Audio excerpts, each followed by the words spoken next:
Prego só sobre casamento. O título da palavra de hoje é Mude a Sua Visão. Isso também vai te ajudar muito no casamento, pode ter certeza. Nós estamos hoje, é o 7º dia do nosso jejum. Tem sido poderoso, tenho recebido testemunhos, pessoas têm falado, né? Se você não está inserido e participando, começa hoje conosco também, né? Cada um define o seu jejum, mas nós compartilhamos, né, das experiências com o Senhor e começamos a dizer o quão importante é nós identificarmos as mentiras na nossa vida. E há uma árvore, uma raiz, um pé de mentira que foi lançado no homem, lá desde o Éden. Desde o Éden, o inimigo tenta colocar uma mentira no coração do homem, na mente do homem, porque a mentira vai produzir, lá no fim, medo. A mentira vai produzir comportamentos que não são do Senhor para você. A mentira vai desenvolver uma realidade ou uma verdade que é mentira, que nós chamamos isso de sofisma. É uma mentira muito bem contada que parece uma verdade. Parece que aquilo é bom, parece que é verdadeiro. Parece, eu estou até sentindo. Eu estou até sentindo nas emoções, é isso. Né? E quando nós identificamos isso, essas mentiras na nossa mente, na nossa vida, então nós lutamos e trocamos a mentira pela verdade. Então, uma mentira que muitos crentes acreditam, que o seu pecado faz com que você seja separado de Deus. Isso é uma mentira, porque Jesus nos uniu na cruz. Isso realmente aconteceu com Adão, na velha criação, na época da lei. Mas no tempo da graça, o Senhor se uniu a nós, aliás, nós nos unimos a Ele. É uma unidade perfeita. Não há agora mais separação. Cristo disse, eis que estou convosco até o próximo pecado, até o desânimo chegar, até você parar de ler a Bíblia, até você faltar aos cultos lá na Videira de Lisboa. Não, até a consumação do século. Então, é uma incoerência muito grande um cristão se sentir só. Porque Deus está o tempo todo com você. Ele diz, nunca, jamais te abandonarei. Então, quando vem o sentimento de isolamento, né, a palavra da moda hoje, quando vem aquele sentimento de que eu estou só, onde é que está Deus? Você está acreditando numa mentira que foi lançada aí dentro de você. Porque a verdade contrasta com essa mentira. A verdade desmente isso. E a verdade te dá vida e segurança. E aí você levanta e fala, Deus está comigo, Ele nunca me deixou. Ainda que eu passe pelo vale da sombra da morte, não temerei mal algum. Por quê? Porque eu fiz jejum essa semana. Estou forte. Não temerei mal algum, por quê? Porque o meu líder é um ótimo líder de célula. Aleluia. Bom para ele, para você também. Mas não é isso. Por que eu não vou temer mal algum? Porque o Senhor está sempre comigo. Então eu posso fugir de Deus, eu posso fazer minha cama lá no mais profundo abismo, eu posso pegar o foguete, né, desses magnatas aí, que agora o Elon Musk e o... como é que chama aquele cara da Amazon? O Bezos, né? Jeff Bezos, eu acho. Eles estão fazendo foguete para ir até a Lua, para levar pessoas. Você pode ir até lá, o Senhor vai lá com você. Pasmem, vou falar uma coisa que talvez deixe alguns aqui nos nervos. Paulo diz que até se você for lá deitar com a prostituta, o Espírito Santo está lá com você. Por isso ele diz, não faça isso. Você vai levar o Espírito Santo aonde? Porque ele não se aparta de você. Então, isso é uma verdade. É uma verdade, está escrito isso, está registrado isso há milhares de anos para nós. Mas você acredita no bendito sentimento que controla a sua vida. Sabe, os vencedores não são controlados por sentimentos, mas por convicção, por fé, pelo que está escrito. Eu estou sentindo, mas isso não é o que bate com a palavra. Eu fico com a palavra. Eu ignoro meus sentimentos e fico com a palavra.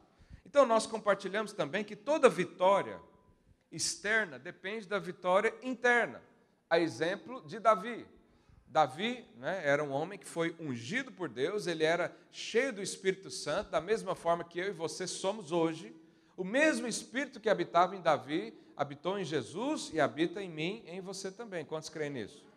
Então Davi era cheio do Espírito. Ele não era cheio de medo. Mas Saul tinha recebido o Espírito quando foi levantado no seu reinado. Mas no segundo ano ele perdeu. E passou então 38 anos reinando sem o Espírito. E o que aconteceu? Ele tinha muitas coisas internas problemáticas. Ele tinha problema de autoestima, né? Ele fez uma guerra, ao invés de ir lá para o culto agradecer o Senhor, ele foi fazer uma estátua de si mesmo. Isso é um problema mental de uma pessoa. Ele representava Deus, ele era o rei do povo de Deus, mas tinha muitos problemas internos, coisas para serem resolvidas. E aí quando apareceu Golias, um homem de 3 metros de altura, guerreiro desde a infância, o que reinou no coração de Saul? Medo, insegurança, covardia. Agora, Davi não, Davi cuidava das suas ovelhas. Davi não foi um homem treinado para a batalha. Ele sabia cuidar de ovelhas. Mas como ele era cheio do Espírito, cheio da verdade, um coração segundo o coração de Deus, ele não tinha medo algum no seu coração. Então, ele estava lá cuidando das ovelhas, veio um leão matar uma ovelha. Se é eu na situação, o que eu faria? Contabilidade. Eu sou formado em gestão empresarial, então eu ia pensar, bom, eu tenho 50 ovelhas, o leão vem, provavelmente ele vai pegar uma. Né? Uma ovelha é mais barata do que minha vida. Então, vou guardar as 49, vou mandar todo mundo sair correndo, porque vem um leão. Mas o que Davi fez? Matou o leão. Depois, matou o urso também. Por quê? Porque no coração dele, ele já tinha vencido os seus gigantes. O medo não dominava, a incredulidade não dominava, nada dominava ele. Então, internamente, ele era um vencedor. Ele tinha as ideias tudo no lugar. Ele tinha as convicções todas no seu coração. E teve motivos para não tê-las. Foi abandonado pelos pais, né? Ninguém dava valor para ele. Ele ia lá ajudar os irmãos na guerra. E toda a gente falava, você é maligno, você veio aqui para ver a gente morrer. E Davi estava em paz. E quando veio o gigante, ele falou, essa luta não é minha não. Quem é esse incircunciso? Quem é esse filisteu que atenta contra o exército do Deus vivo? Eu faço parte desse exército. Eu sei quem eu sirvo. Eu sei o que está no meu coração. Eu sei quais são as verdades que passam na minha mente. Então, esse Golias, o bom dele ser grande é que o tombo vai ser bonito. Era assim com Davi. Então, quando você resolve essas coisas de dentro do seu coração, você consegue derrubar qualquer gigante, qualquer coisa, porque não há medo. O nosso propósito, né, como vida, é ser parecido com Cristo. E ser parecido com Cristo significa ter a mente que Cristo tem, a convicção que Cristo tem, a fé que Cristo tem de que Ele é Filho de Deus. Falei para o seu vizinho, você é filho de Deus. Igual, filho de Deus. Quantos creem nisso? Amém. Aleluia. Lá em Êxodo 30, verso 17, a Bíblia diz assim, disse mais o Senhor a Moisés, farás também uma bacia de bronze, diga, bacia de bronze, com o seu suporte de bronze para lavar, pô-lo-ás entre a tenda da congregação e o altar, e deixarás água nela. Nela, Arão e seus filhos, que são aqui os sacerdotes, né, lavarão as mãos e os pés. Quando entrarem na tenda da congregação, lavar-se-ão com água para que não morram. E quando se achegarem ao altar para ministrar, para acender a oferta queimada ao Senhor, lavarão, pois, as mãos e os pés. Diga, as mãos e os pés. Para que não morram. E isso lhe será por estatuto perpétuo. O que é estatuto perpétuo? Para sempre. Todo sacerdote vai ter que fazer isso para sempre. Então, o sacerdote era incumbido de fazer o sacrifício pelos pecadores. Então, ele pegava o animal, colocava lá no altar, queimava, né, sacrificava aquele animal. Depois, ele tinha que passar, antes de entrar no lugar santo, ele tinha que passar por essa bacia de bronze, que era feita ali dos espelhos das mulheres, né? E nessa bacia tinha água para lavar as mãos e os pés. Se não lavasse e entrasse no lugar santo, seria morto, né? Então ele tinha que fazer isso. E disse aqui que todo sacerdote precisa fazer isso perpetuamente. Mas eu e você, o que nós temos a ver com isso? Bom, Pedro diz que nós somos reis e sacerdotes. Nós reinamos com Cristo, não é? Temos a autoridade, temos o nome, temos o poder, temos a filiação, reinamos com Cristo, mas também somos sacerdotes. Nós representamos o Senhor. Fala aí para o seu vizinho, você é um sacerdote. Isso significa que, se esse estatuto aqui é perpétuo, nós precisamos fazer isso hoje também. Agora, o que é lavar as mãos e os pés hoje? A água simboliza a palavra de Deus, a verdade. E a verdade, né, o verbo é quem? Cristo. E as nossas mãos significam as nossas atitudes, os nossos comportamentos, os nossos sentimentos, né? Os pés falam do caminho onde a gente anda, dos princípios que a gente vive, das nossas escolhas. Isso significa que o nosso comportamento, os nossos pensamentos, as nossas escolhas, as decisões diárias precisam ser lavadas constantemente pelo quê? Palavra. Eu preciso submeter tudo isso a Cristo. Eu preciso andar com Ele. Eu preciso mostrar para Ele os meus sentimentos. Eu preciso escolher caminhos que Ele indica para mim. Só assim eu não vou andar na morte. Só assim eu vou ter vida. Isso é lavar as mãos e os pés hoje. É você passar por uma peneira. Tudo que acontece na sua vida pela palavra de Deus. Quando vê um sentimento, você pega o sentimento e julga conforme a palavra de Deus. Quantos estão entendendo isso? Isso, às vezes, no início parece um pouco complicado, complexo, né? Como é que eu vou fazer isso e tal? Mas na sua devocional, no seu tempo com Deus, isso acontece o tempo todo. Quando vem um sentimento, um aperto no seu coração, você invoca Cristo, fala, Jesus, me ajuda a perceber o que é isso.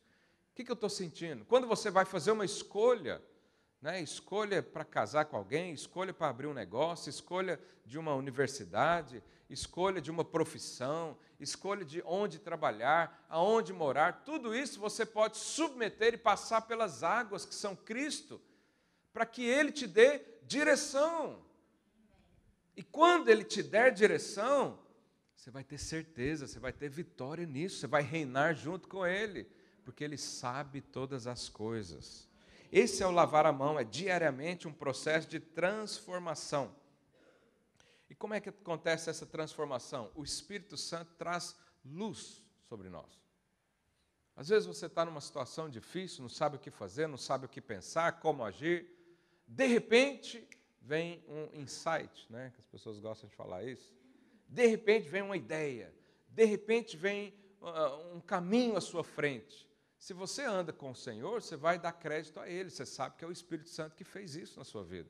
Às vezes você está orando pelo seu casamento, né? Anos orando. De repente, seu marido vai num culto, ou sua esposa participa de uma reunião, de uma vigília, e algo ali é liberado. Por quê? Porque o Espírito Santo ilumina os nossos olhos. O Espírito Santo nos dá entendimento.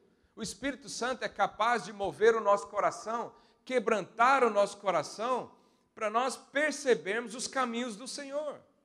Então, esse processo de transformação dia a dia vai livrar você das mentiras do diabo. Quantos querem ser totalmente libertos das mentiras desse mundo? Então, é assim que acontece. É através de um relacionamento. Você precisa nutrir esse relacionamento. Isso vai levar você a matar os seus gigantes interiores. Essas lutas que você passa, essa guerra na mente, né? O pecado começa na mente. As tentações estão na mente. Os bombardeamentos que o inimigo faz comigo e com você é na mente. E ele faz com toda a gente. Quando ele percebe uma área frágil, aí ele vem com as mentiras. E se você der espaço à mentira, então há um grande problema, um grande gigante na sua vida. E para ter essa transformação, para eu ser renovado assim, tem pelo menos 3 partes aí do processo. Primeira parte é eu reconhecer o problema. Diga, reconhecer o problema. Aqui é preciso um pouco de honestidade. Aqui precisa um pouco de abertura para reconhecer. Há muitos casamentos e muita vida que paralisa, porque não reconhece o problema. Você já viu pessoas, elas vão no médico, elas só querem o remédio. Ah, mas é o quê? Não, vamos examinar. Não quero que examine. Eu acho que é isso aqui, eu vou tomar esse remédio. Ou nenhum médico faz isso. Vai passar remédio para quê? Precisa ser examinado. Eu preciso dar nome, né? Lá na minha terra fala, dá nome aos bois. Né? Pega o problema e dá um nome. A expressão bíblica é cair em si. Eu preciso cair em si, de mim mesmo, cair em mim. Né? Eu preciso reconhecer o problema na minha vida. Eu preciso dar nome. Eu preciso dizer, olha, eu estou com um problema, está difícil aqui essa área. Já fiz de tudo, não se resolve. Essa é a primeira etapa, reconhecer. Há um problema. Né? E se isso não acontecer, não haverá mudança interior na sua vida. Se você não reconhece um problema, você nem ouvir mais não ouve. Pode uma pessoa falar, outra pessoa pode fazer curso, pode fazer várias coisas. Então, quem não resolve, né, e não reconhece o problema, ele sempre fica transferindo a responsabilidade para o outro. Ah, não fiz isso porque você não fez isso. Não falei porque você não disse. Não liguei porque você não me ligou. Meu casamento está assim porque o meu cônjuge é assim. Ah, meu relacionamento com o meu filho é assim porque meu filho fez isso. Ah, não, eu não falo com meu pai porque meu pai fez isso. Ah, minha célula não cresce, não avança porque as pessoas ali não têm compromisso. Ah, minha vida financeira não vai porque o meu chefe não me dá oportunidade. Eu posso passar o dia todo aqui dando exemplo. Isso é transferir responsabilidade sua para outra pessoa. Mas Davi não fez isso. Quando tinha lá o gigante, ele não chegou lá e culpou ninguém. Ele não pôs a culpa em Saul e falou, se Saul não luta, Saul era o maior do povo. Se Saul não luta, eu não vou lutar também. Ah, está lá o meu irmão, Eliabe. Eliabe, quando o profeta foi lá em casa, ele era o mais bonito, mais forte, não é? Cadê? Se ele não fizer, eu também não faço. Não, Davi simplesmente foi, matou o gigante. Por quê? Porque ele assumiu e falou, esse problema é meu, então eu vou resolver. É comigo mesmo, meu coração disse para fazer isso, então eu vou fazer. Não, esse casamento está afundando aqui, tem culpa minha aí. Pode ter o outro também, mas você também é culpado. Ah, minha vida financeira não cresce, não é por causa... Não, você já tem a bênção liberada de Deus. O que mais que você precisa? Você tem o ar para respirar todos os dias, o que mais que você precisa? Até um ímpio, com um pouco de esforço, consegue fazer. Por que você não consegue? Porque você está colocando a culpa no outro. O problema é o outro.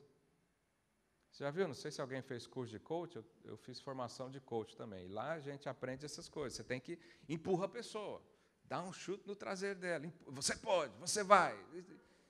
E mexe às vezes com a cobiça da pessoa, né? O que você faria se tivesse 10 mil euros na sua conta amanhã? Aí você, opa, aí você começa a se mover. Então, até o ímpio, com um pouquinho de ajuda, faz as coisas sem culpar ninguém. Por que você que é cheio do Espírito, tem identidade celestial, foi chamado para reinar com Jesus, não vai fazer também? Reconhece o problema. Silêncio. O silêncio faz parte, né? Porque você está pensando, está falando, é mesmo, o pastor tem razão.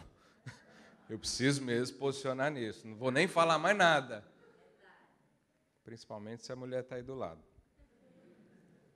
Então, Davi chegou e matou Golias. Você precisa pegar o problema, né, Lá na minha terra, além de falar dar nome aos bois, a gente fala também, pega o boi pelo chifre. Tem algum homem aqui que faz isso?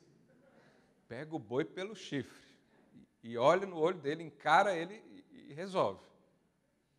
A gente tem que fazer isso. Identifica os problemas na sua vida, mas identifica também a sua posição de vencê-los.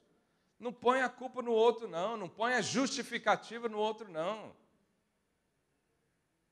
Fala, o Senhor me ungiu, é eu que vou matar esse gigante mesmo. Por quê? Porque internamente já está tudo resolvido. Um vencedor é assim. O coração dele já está em paz, já está tudo resolvido.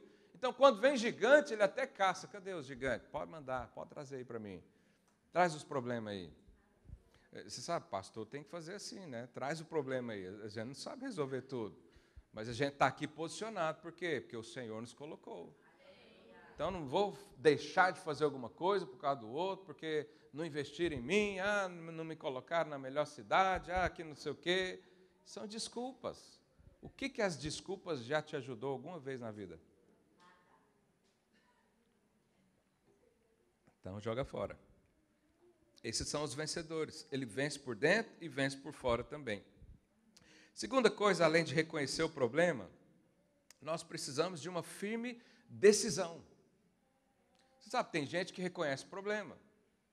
Eu, às vezes, converso com vários casais, o cara fala, não, pastor, eu sou assim mesmo, eu não consigo fazer isso, não consigo, não faço isso, não falo aquilo outro. Mas ele nunca toma uma decisão. Olha que coisa absurda. Decisão. Decisão de fazer algo diferente. Decisão de mudar o rumo da sua vida. Você está indo para um lado que causa destruição, morte, mas continua indo.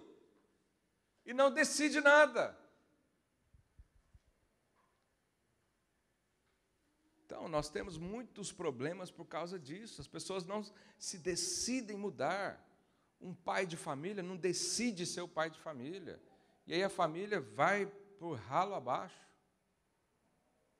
Um homem que foi chamado por Deus para representar Cristo, não decide representar Cristo, ele tem tudo. Ele foi chamado, ele tem unção, ele tem vida, ele tem desejo, mas por causa de, às vezes, alguma coisa que aconteceu, ou porque não venceu ainda os seus gigantes internos, ele é paralisado, ele não faz nada. Ele sabe que o Senhor chamou. É como Saul. Saul sabia que aquela guerra era dele. Saul sabia que ele era o representante do povo. Saul sabia que era para ele tomar uma decisão, mas ele não decidiu. 40 dias pensando e não decidiu. Aí vem alguém e decide no seu lugar. Então, além de identificar o problema e assumir, a sua parte nisso, é necessário mudar. Mas por que algumas pessoas não mudam? Porque elas já acostumaram. Acostumou. Não, assim tá bom, se eu decidir, eu vou ter que ter muito esforço para acompanhar a decisão. Se eu decidir, eu vou ter que abrir mão disso e daquilo, eu não quero. Há muitas pessoas que têm esse posicionamento. Ou acham que é tarde demais. Não, já passou meu tempo, agora é para outro. Deus é um Deus da segunda chance. Deus é um Deus da terceira chance, da quarta chance.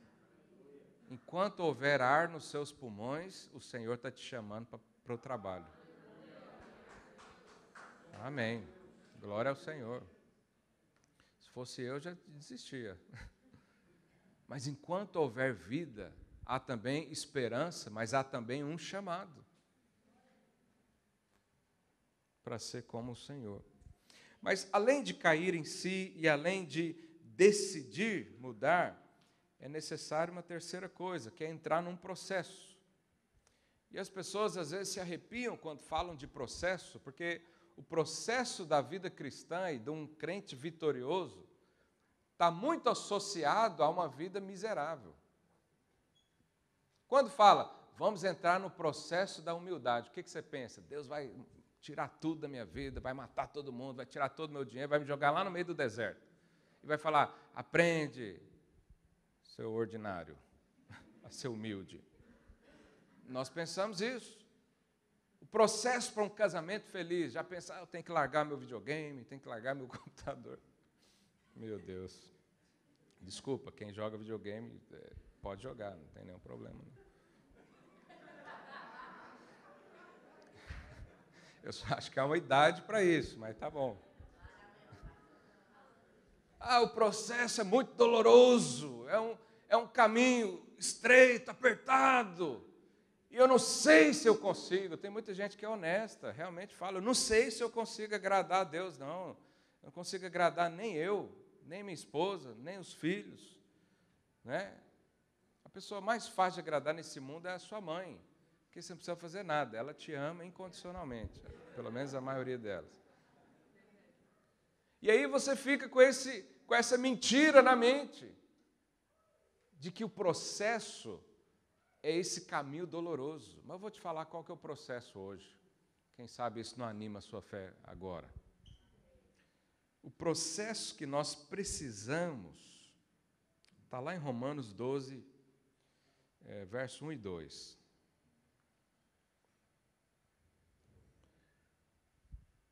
Rogo-vos, pois, irmãos, pelas misericórdias de Deus, que apresenteis o vosso corpo por sacrifício vivo, santo e agradável a Deus, que é o vosso culto racional.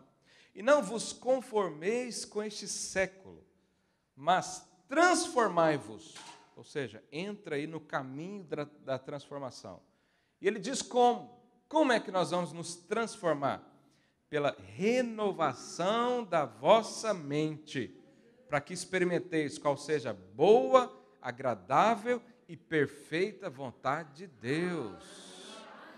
O processo na sua vida é tirar as mentiras e colocar verdades.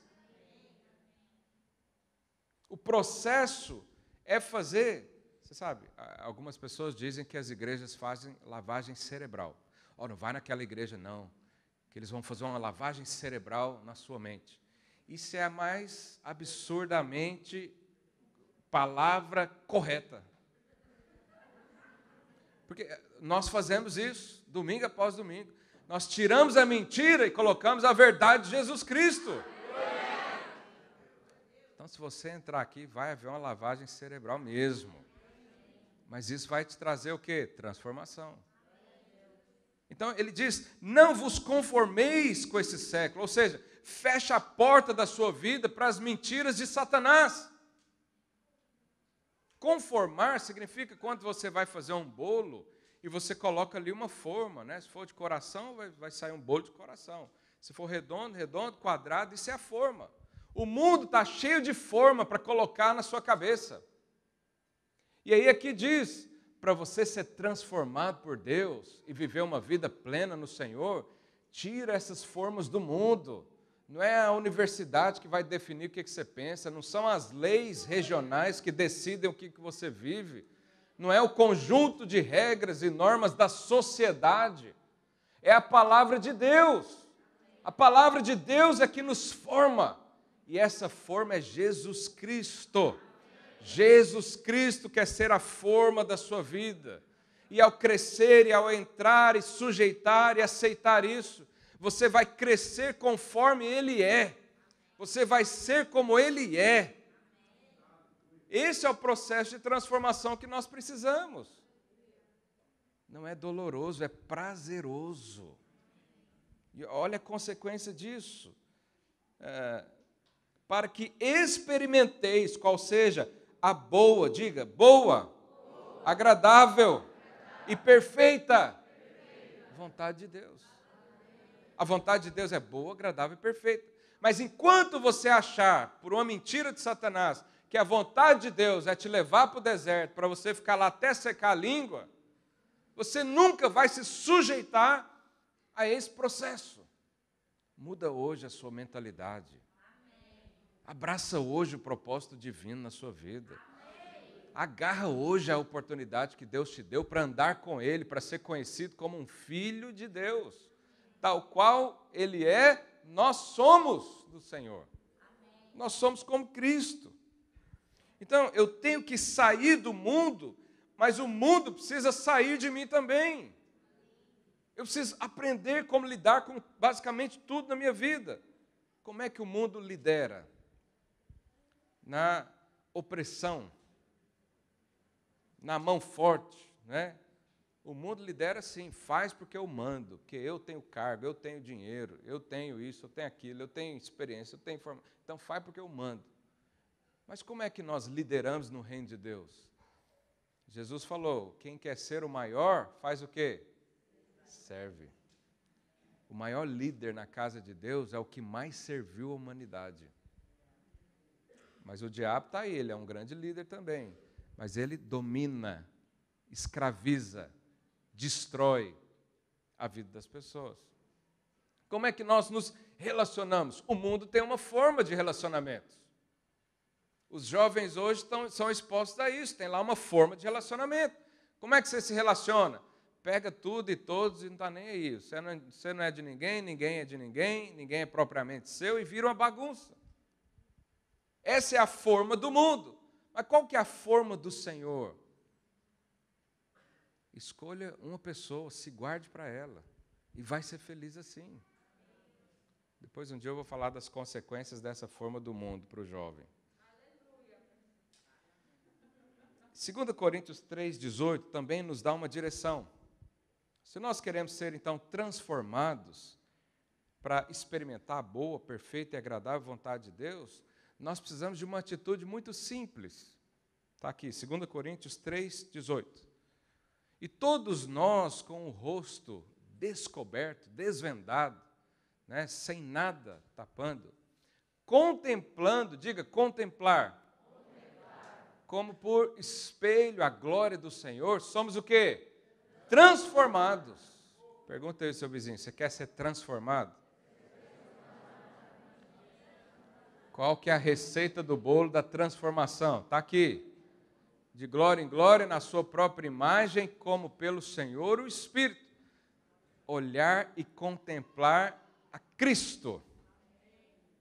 O que é olhar e contemplar? Contemplar é olhar com desejos, é fixar a sua atenção, é olhar de cima a baixo, é contemplar, é perceber, é ver como Ele é, observar cada detalhe.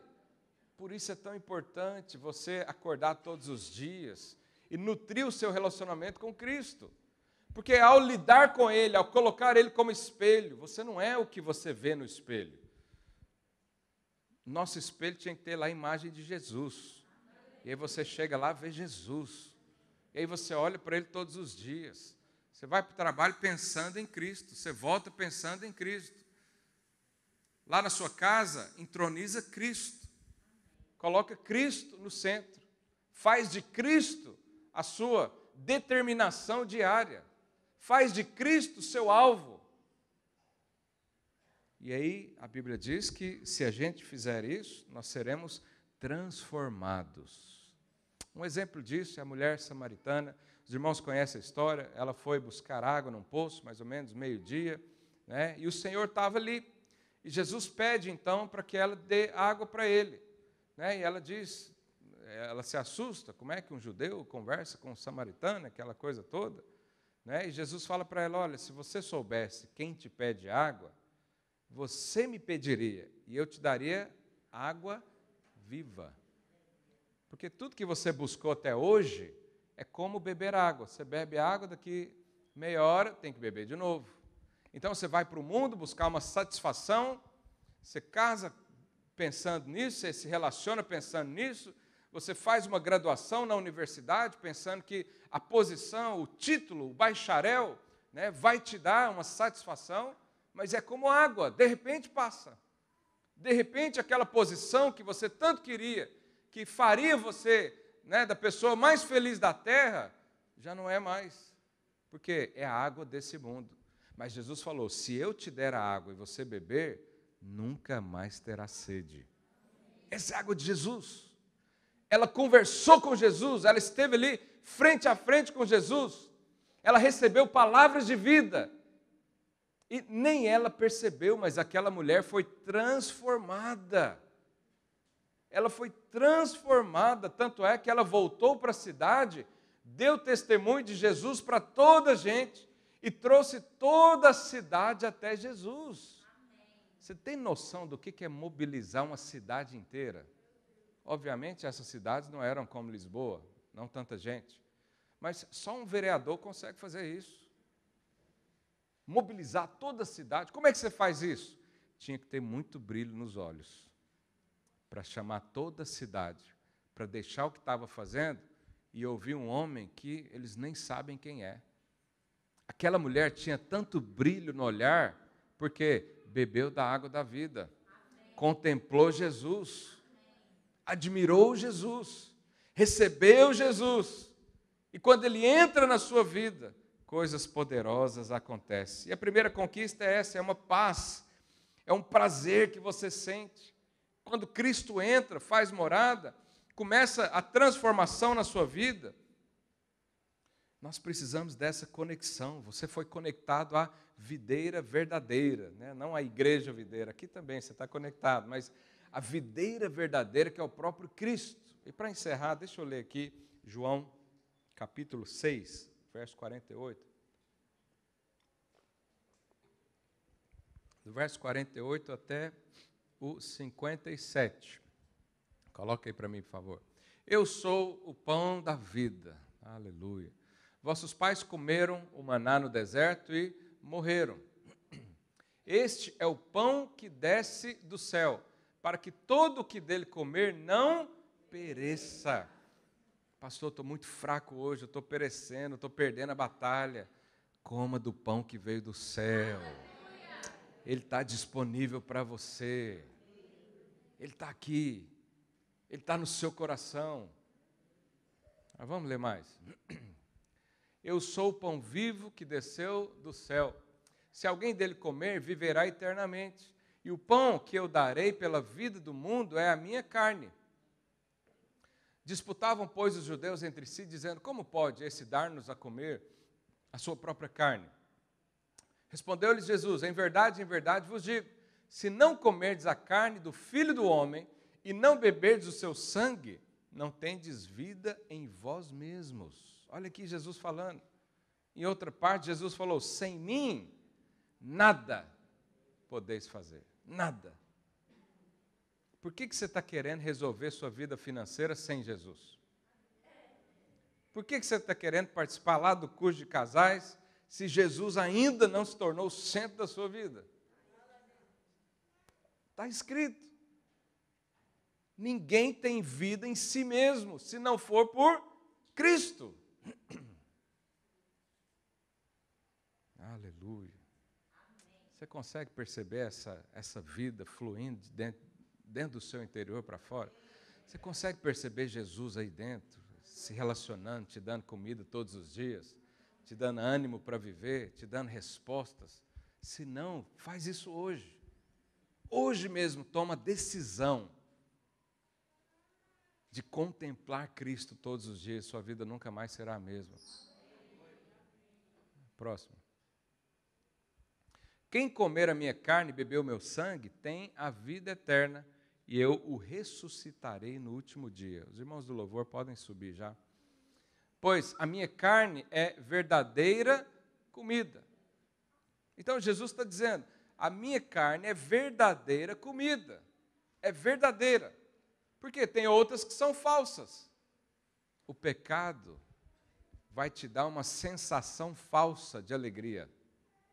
Você sabe, a alegria do pecado dura muito pouco. A pessoa está lá no pecado, ela sente lá um pouco de prazer, mas logo já vem a condenação, logo já vem a acusação, logo já vem o arrependimento, logo já vem o remorso. O que é o remorso? É uma dor que você não consegue se livrar. Mas o Senhor está falando, eu tenho uma comida verdadeira para você. Não busca no mundo, não. Busca em Cristo. Cristo é a verdadeira comida. E verdadeira bebida. 56. Quem comer a minha carne e beber o meu sangue, permanece em mim e eu nele. Pode deixar essa porta aí aberta, por favor. 50. Eu li só até aqui, né? Não, só até aí está bom. Então, o segredo de uma vida vitoriosa e para mudar a sua mente é se alimentar da verdade. Então, hoje eu quero dar um desafio para você. Qual que é o desafio de hoje? Olha bem nos olhos do Golias que está te afrontando. Qual que é o problema mais difícil que você está lidando hoje? Você vai olhar bem nos olhos dele. Você vai identificar qual é a mentira que te gera medo, que te gera insegurança. Aleluia. E você vai colocar Cristo na sua frente. Você vai falar, o que Jesus vai falar para mim nessa hora? Qual que é a orientação de Jesus para mim? O que Ele vai mandar eu fazer? E aí, fazendo isso, você vence aí o seu Golias dentro do seu coração. Quando você vencer ele interiormente, os externos serão só um passeio no parque. Serão desfrute. Você vai ficar só medindo o tamanho do tombo do gigante. Você vai até falar para o gigante. Você vem contra mim com espada, com escudo, com armas naturais. Esse problema vem contra mim com a forma do mundo. Eu tenho a forma de Cristo. Eu vou em nome de você. Eu vou contra você. Em nome do Senhor dos Exércitos. Eu faço parte do exército do Deus vivo. Não sirvo a homens, não faço a vontade de homens. Eu fui comissionado. Eu fui chamado, eu fui escolhido para servir um Deus, o Deus dos exércitos, o Deus poderoso, o Deus criador de todas as coisas. Quem é Golias perto do Senhor? E aí você se posiciona assim. E aí os problemas se tornam uma coisa simples de resolver, mas tendo os olhos corretos. A Bíblia diz que Davi tinha belos olhos. Belos olhos significa que ele tinha uma visão alinhada com o Espírito. Belos olhos significa que você dá mais valor à palavra do que à circunstância. Belos olhos significa que você vê Deus em tudo. Vou te falar uma coisa, todo problema na sua vida é espiritual. E todo problema espiritual se resolve aonde? No Espírito. Então, se você quer tomar esse posicionamento hoje, fica de pé no seu lugar. Vamos orar juntos?